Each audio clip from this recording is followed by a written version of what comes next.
പിന്നെ ഇന്ത്യൻ ടീമിന് വേണ്ടിയും ത്രോ ഡൗൺ ചെയ്തിട്ടുണ്ട് 2 മത്സരങ്ങളിലായിട്ട്. അപ്പോൾ അന്ന് എങ്ങനെയായിരുന്നു ആ ഒരു അനുഭവം? അത് ഏതൊക്കെ പ്ലേയേഴ്സിന് വേണ്ടിയിട്ടാണ് അന്ന് കൂടുതൽ എറിഞ്ഞത്? അന്ന് നമ്മുടെ ട്രിവാൻഡ്രത്ത് മാച്ച് വന്നപ്പോഴാണ് നമ്മുടെ വെസ്റ്റ് ഇൻഡീസ് ന്യൂസിലൻഡ് സീരീസ് വന്നിട്ടുണ്ടായിരുന്നു. ആ ടൈമിൽ ഞാൻ ഇത് IPL കിട്ടാൻ മുമ്പാണ് എൻ്റെ ടീമിന് എറിഞ്ഞത്. അതിന് കേരള ടീമിനെ ചെയ്തുകൊണ്ടിരുന്ന സമയത്താണ് ട്രിവാൻഡ്രത്ത്. അതെങ്ങനെയായിരുന്നു അതിലേക്ക് സെലക്ട് ആയതൊക്കെ? നമ്മൾ നെറ്റ് ബോളിംഗ് ആ ടൈമിൽ അങ്ങനെ അങ്ങനെ പോയതാണ് അവിടെ. അപ്പോൾ ആ സമയത്ത് ട്രിവാൻഡ്രത്ത് ഇങ്ങനെ സൈഡാം എറിയും എന്ന് പറഞ്ഞ് എന്നോട് അന്നേരം സൈഡാം എറിഞ്ഞു നമ്മുടെ ഋഷഭ് പന്ത്, KL രാഹുൽ, അതുപോലെ തന്നെ ധോണി ഭായ്, അവരൊക്കെ ഉണ്ടായിരുന്നു.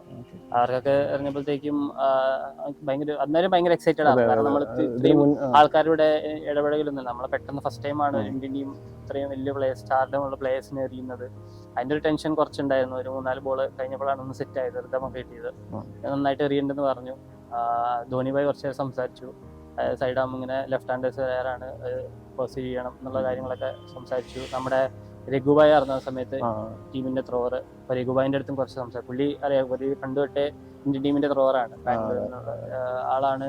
സച്ചിൻ ടെണ്ടുൽക്കർ കണ്ടുപിടിച്ച് ടീമിലേക്ക് കൊണ്ടുവന്ന അങ്ങനെ ഒരു ആളാണ്. നമുക്ക് എല്ലാ ഒരു സൈഡാമിന്റെ ഒരു ഹെഡ് അല്ലെങ്കിൽ കിങ് എന്നൊക്കെ പറയുന്ന ഒരാളാണ് രഘുഭായ്.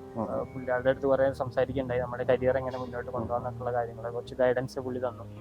അപ്പൊ അത് നല്ലൊരു എക്സ്പീരിയൻസ് ആയിരുന്നു ഇന്ത്യൻ ടീമിന്റെ ഇവിടെ ഇറങ്ങിയ സെക്ഷൻ.